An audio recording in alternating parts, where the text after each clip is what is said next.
Hi guys! Welcome back to my mini vlog. Today, papunta kaming Batangas kasi may laro si Kenz. Nag-commute lang kami and dito, nakasakay na kami sa LRT papunta ng Hilpuyat. Baba namin ng Hilpuyat, nag-bus na kami papunta ng Batangas. Almost 4 hours din yung binahe namin and ayan, nandun na kami sa kanila at papunta na kami ngayon dito sa laro niya. And dito na yung highlights ni Idol.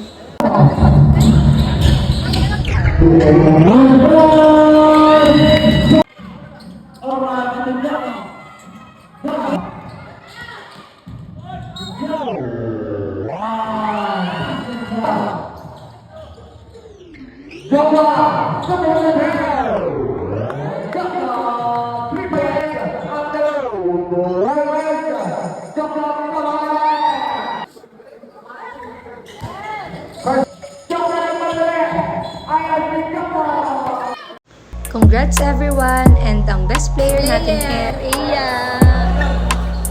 Best player sa Idol.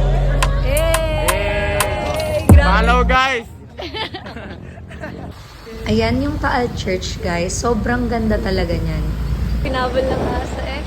After game, kakain kami sa Condos kasama ang teammates niya. Grabe, sobrang bait ng boss nila. Manalo o matalo talaga namang papakainin kami dito sa Condos. At yun, after namin kumain, umuwi na rin kami at nagpahinga.